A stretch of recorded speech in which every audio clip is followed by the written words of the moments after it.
Serial ये रिश्ता क्या कहलाता है। मैं अब विद्या मांगेगी अभीर से माफी। जी हाँ दोस्तों, जहाँ पर अब विद्या अपने बेटे अरमान को रोकने के लिए अभीर से माफी मांगने को तैयार हो जाएगी, जहाँ पे दादी से पहले मना करेंगी मगर विद्या नहीं सुनेगी किसी की भी और अभीर से माफी मांग लेगी। और ये सब होता कैसे दोस्तों, आपको बताते हैं हम। और ये सब जानने से पहले अगर आप हमारे चैनल पर नए तो सबसे पहले चैनल को सब्सक्राइब कर दीजिए, वीडियो को लाइक कर दीजिए। जहाँ हम आपको बताते हैं सब होता कैसे है। जहाँ जो चारू होती है वो बोलती है कि सेंटा क्लॉज की ड्रेस अरेंज नहीं हो रही है तो इसलिए सेंटा क्लॉज नहीं आ पाएगा। जहाँ पर ये बात अभीर सुन लेता है तो वहीं अब पार्टी में अरमान और अबीरा एक दूसरे के बहुत क्लोज हो जाते हैं, जहाँ पे उनसे रहा नहीं जाता। तो वहीं दूसरी तरफ अब अबीरा को जब ठंड लगती है तो अरमान अपना ब्लेजर उसे ऑफर करता है मगर अबीरा मना कर देती है। तो वहीं अब अरमान बोलता है क्या दिक्कत क्या है इसमें, तुम्हें सर्दी लग जाएगी फिर। तो वहीं दूसरी तरफ अब अबीरा बोलती दिक्कत इसमें नहीं, दिक्कत तुम्हारी महक में है, इसमें तुम्हारी महक है। तो वहीं अब इतने में अबीर एंट्री लेता है सेंटा क्लॉज बन के, जहाँ पे अब सभी लोग सेंटा क्लॉज के पास चले जाते हैं। तो वहीं अब अबीर पार्टी में ज्यादा मजा खड़ा करने के लिए जूस में ड्रिंक मिला देता है और कहता है कि जब तक ये पोतार उसमें रहेंगे ना तब तक पार्टी में मजा कैसे आएगा। तो वहीं दोस्तों अब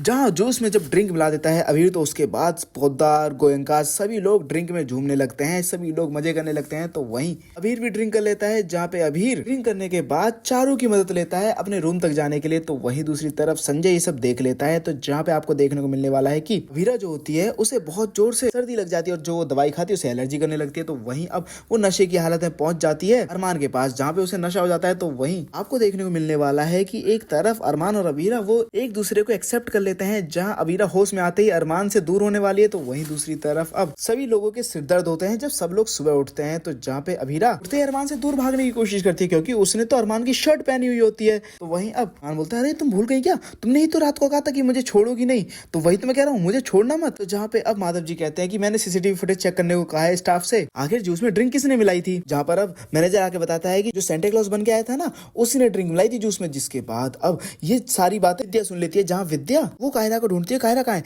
तो जहाँ पे उसे याद आता है कि रात में अबीर सेंटा क्लॉज बन के आया था। तो जहाँ पे अब विद्या गुस्सा करने वाली है कायरा को नशे की हालत में देखने के बाद, वहीं अब पब्लिकली बहुत ज्यादा इंसल्ट करने वाली है अबीर की। तो जहाँ पे अब जोरदार चांटा भी लगाने वाली है विद्या तो अबीर को। तो वहीं अब अरमान इस बात पे अड़ जाता है और विद्या से माफी मांगने को कहता है और कहता है कि जो भी हुआ पार्टी में फन के तौर पे हुआ। अब उसने जानबूझ के किसी को ड्रिंक नहीं पिलाई थी, जहाँ पे माफी मांगने को बोलता है। जहाँ विद्या जब मना करती है तो उसके बाद अरमान घर छोड़ के जाने को तैयार हो जाता है, बोलता है कि सिर्फ दादी सा के दिए मेरे पास सिर्फ 8 दिन है। आपकी इस गलती की वजह से माँ अबीर और मनीष अंकल के बीच में बहुत सारी दिक्कतें पहले से चल रही हैं और दिक्कत हो जाएंगी। मैं नहीं चाहता उनका परिवार टूटे, इसलिए आपको माफी मांगनी होगी। जहाँ पे अब दादी सा तो पहले मना कर देंगी विद्या को कुछ भी करने से, मगर फिर उसके बाद विद्या माफी मांगने को तैयार हो जाएगी। वेल दोस्तों, आपको क्या लगता है क्या विद्या ने माफी मांग के ठीक किया या फिर गलत? क्योंकि गलती तो अबीर की भी थी, अबीर ने जूस में ड्रिंक मिलाई क्यों, है ना दोस्तों। आपको क्या लगता है कि अरमान गलत कर रहा है अपनी माँ के साथ? तो मैं कमेंट करके जरूर बताओ। और साथ ही से लेटेस्ट रहने के लिए हमारे चैनल को सब्सक्राइब करना ना भूलें। और आप लोग क्या चाहते हैं, क्या विद्या को अबीर से माफी मांगनी चाहिए या फिर नहीं, हमें कमेंट करके जरूर बताएं।